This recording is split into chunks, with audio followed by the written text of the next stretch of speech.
Quase metade dos brasileiros se automedicam pelo menos uma vez por mês e 25% faz todo dia ou pelo menos uma vez por semana. É o que explica o farmacêutico Felipe Louro. No Brasil, cerca de 20 mil pessoas morrem anualmente em função de intoxicações medicamentosas. Então, ter um cuidado com o seu medicamento, com o seu tratamento e um cuidado com aqueles produtos que você eventualmente utiliza sem a recomendação de um profissional de saúde são extremamente importantes. A automedicação é quando há o uso de remédios sem a avaliação de um profissional da saúde. E quando usado de forma errada, o medicamento pode ter um efeito desastroso. O sintoma ele deve ser avaliado, porque nós nunca sabemos se uma dor de cabeça ela é só uma enxaqueca, uma dor simples, ou se essa dor de cabeça pode ser até um sintoma inicial do acidente vascular cerebral, né? Ou de uma doença mais grave, como um tumor cerebral. Então, assim, nunca busquem uma medicação sem antes ter um diagnóstico. O ideal seria primeiro consulta para depois buscar uma medicação. As consequências do uso indiscriminado de medicamentos ocorrem a longo e médio prazo. É o que explica a doutora Sandra Casai. Uma das consequências é achar que ela está se medicando por uma causa e a causa é outra, né? Então, uma medicação errada. Tomou para uma causa que ela achou que era e ela tinha uma outra. Outra consequência são as doenças gástricas, né? Tem pacientes que fazem gastrite, que tem às vezes até hemorragia gástrica por uso incorreto de medicação. Outros pacientes abusam, um exemplo, omeprazol. Omeprazol é um antiácido que a gente usa para tratamento de gastrite.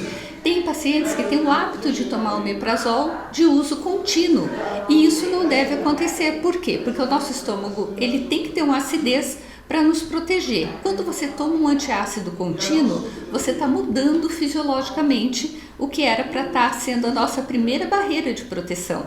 E a gente sabe, tem estudos hoje, que o uso de omeprazol ou qualquer antiácido de longo prazo, justamente por tirar essa acidez do estômago, pode causar alguns danos, inclusive aumentar o risco de câncer gástrico. É muito comum ter uma pequena farmácia em casa. Ela costuma conter remédios para dor e febre, antiácido e até mesmo alguns anti-inflamatórios. O problema é que muita gente não se dá conta de que a facilidade de acesso aumenta a exposição aos perigos da automedicação. Alguns cuidados que são necessários referentes ao seu medicamento, aos seus produtos que você consome para auxiliar a sua saúde. Então, sempre procure a orientação do seu farmacêutico sobre o uso correto do seu medicamento. Não misture medicamentos sem orientação de um profissional, isso pode influenciar a sua saúde e a ação de um sobre o outro. E se eventualmente tiver alguma sobra de medicamento, não guarde ela em casa, procure descartar esses produtos, especialmente colírios, antibióticos e medicamentos de uso nasal. A disponibilidade de informações médicas na internet cria um ambiente propício para a pessoa fazer o diagnóstico e se medicar por conta própria. Porém, é necessário passar por um profissional da saúde para detectar o real problema e não gerar outros. Toda medicação, ela tem o seu efeito para a doença, porém ela tem efeitos colaterais, né? Principalmente porque a grande maioria passa pelo fígado para ser metabolizado.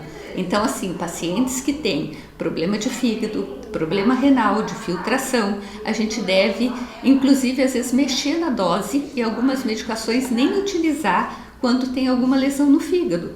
Então, tem pacientes que não sabem disso e, ao estarem usando a medicação, estão agravando aquele problema que eles têm, ao invés de melhorar. Mar Azul informando uma região de mais de 1 milhão de catarinenses.